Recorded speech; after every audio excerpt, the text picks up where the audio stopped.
Hello, sports fan. This is Stephen Hill for Sports Choice Plus, and I'm bringing you a very special breakdown of the top 5 NFL wideouts that you're going to have in the NFL next year in their production.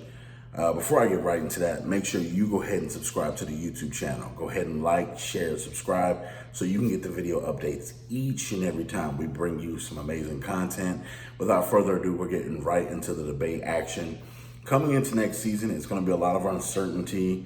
You never know what's going to be there, but based on what we have right now, what we know right now, I'm going to give you the top 5 wideouts going into next season. We're going to start at number 5, the Cheetah, possibly the fastest guy in the NFL, and what he's able to do with Patrick Mahomes. You're looking just how even Stephon Gilmore, when you're looking when they played literally the Patriots, and how he's able to wiggle in and out and get in and out, stop and start on a dime, and able to change the focus of the defense.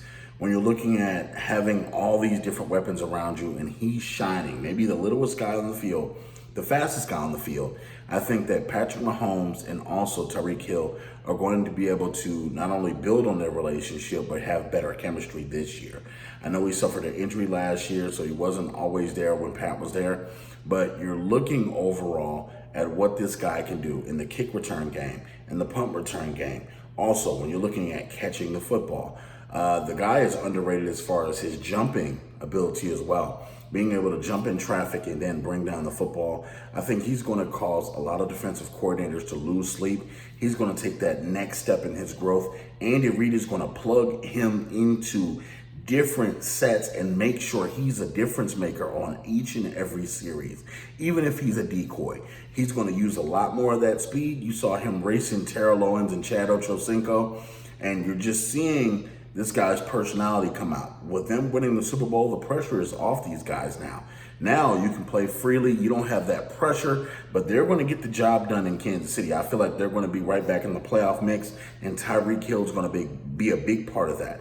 I'm seeing 1,000+ yards out of this guy this year, and I think that he's going to have one of the McCaffrey type years. It may be in punt return, kick return, and wide receiving, but I think that he's going to put a lot of production on the field for the Kansas City Chiefs, and that's why I have him at number 5. Coming in number 4, I have Tampa Bay Buccaneers wideout receiver Mike Evans. I think that with this new offense, Mike is going to thrive. When you look at him being a big basketball body and him being able to get up and down the field, he has a little bit of speed. People don't realize he's faster when he looks like. He has those long, rangy arms, and with Tom Brady needing a tight end-like target, he has Gronk down there, but he also has a basketball player in Mike Evans that can really get the job done. And for years, you look at him and only Randy Moss being the first 2 NFL players to have their first 6 1,000-yard seasons back to back to back. It's just incredible what this guy does, and just seeing overall how he's grown, how he's been a leader in Tampa for all these years. Even when they weren't having great success, Mike Evans still balled out. You see how he's taken Chris under his wing, and just seeing overall what these guys are doing. He's balling out. So I think Mike is going to have a big year, and Tampa's going to be rocking with Tom Brady and company and Gronk down there. They're going to just be rocking it out this year. So I see him being the 4th best, and I think overall they could potentially win a Super Bowl in their stadium. That's going to be big. But Tampa is really on the map this year. Mike Evans is going to be a major part of that. Coming in number 3, a lot of people debated so many different things with this, but I put Michael Thomas at number 3. I know that he had that big year catching all those catches and things like that. I know he has Emmanuel Sanders down there in New Orleans now. I think that's going to take a little bit away. Alvin Kamara is going to be in the passing game a lot more. I think that's going to take away from his catches as well. I like Michael Thomas personally, but I just don't, that system in New Orleans, to me, it's just, even though Breeze puts up 5,000 yards, it's almost like a whole bunch of empty calories. Michael Thomas gets a whole bunch of targets. He catches the ball a whole lot, but I just don't.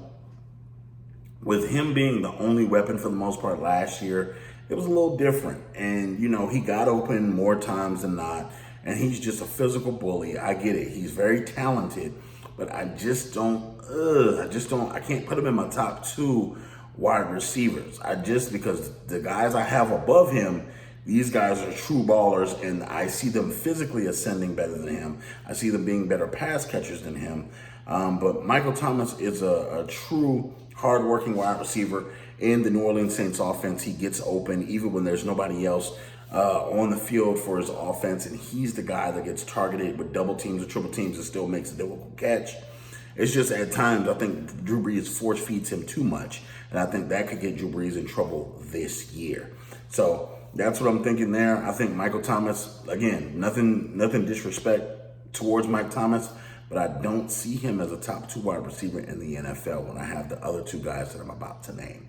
Coming at number 2, DeAndre Hopkins. This guy is special. Even though he's no longer with Deshaun Watson and Houston Texans, this guy is going to the Arizona Cardinals. Kyler Murray is going to have a big year. And I think that with him having Larry Fitzgerald on one side, and Larry's not the same Larry he was years ago, but his hands are still really good, DeAndre Hopkins is going to light a fuse under that Arizona Cardinals offense. And you're going to see a lot of big plays. You're going to see a lot of what he can do. And with Kyler Murray being able to get outside the pocket, that's going to create a little bit more time for DeAndre Hopkins, Larry Fitzgerald, and company. And I think that with D-Hop's catch radius, him being able to catch anything you throw at him, him being not only a little smaller, but him being elusive, him having the speed, D-Hop can do a lot of things on the football field. And I think that when it's all said and done, he can have Arizona, if you're looking at just that team and how they're slowly building that team offensively and defensively, they could potentially make the playoffs. So I think Kyler is going to be ecstatic with what he has to work with in D-Hop. I think that Larry Fitzgerald's going to be ecstatic. The excitement in Arizona is probably going to be off the charts because once you see this young man play football, if you have not, it's incredible.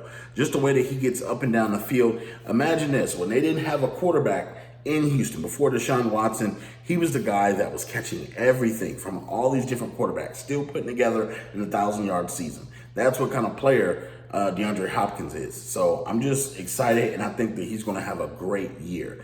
I think he's the second best wide receiver in the NFL as well. And then you have number 1, Mr. Julio Jones. Julio Jones is a different breed. When you look at his mix, he's big, he's strong, but he's almost fast as the other wide receivers are on this list, almost like a Tyreek Hill. He has game-changing speed. He has track speed. When you look at him being so big and so physical and him being able to fight off double teams, fight off triple teams, and still catch passes from Matt Bryant. When you look at his team, when they're not doing the best, Julio pulls them up. He's got that big dog mentality. He's been consistent his whole career. Even when battling injuries, Julio Jones has been a model elite receiver for the past decade, if you will, past 5-6 years. You're looking overall at what this Falcons team needs to make the difference. I think that Julio's already doing his part, and they just need to get everything around him better. So I think Julio Jones for the last couple of years has shown you why he's the best wide receiver in the NFL, and that's why I have him at number 1. I think he's going to have another big year, and with it being so competitive in the NFC South, he's going to have to take his game to another level. He's going to have to be even more elite than he already is, and I think that he can do that, and you're going to see Julio eat up yards, and you're going to see Ridley get on the field a lot more and help Julio out and get him a little bit more space so he can operate. And I think that the Falcons are going to have a pretty good year this year. So that's my top 5 list. Do you guys agree? Do you disagree? Leave your comments in the comment section below. Also, don't forget to like, share, and subscribe to my YouTube channel. So I want to see each and every one of you when we debate these videos each and every week. And as always, please stay safe out there. And until the next video, my friends, I will see you again.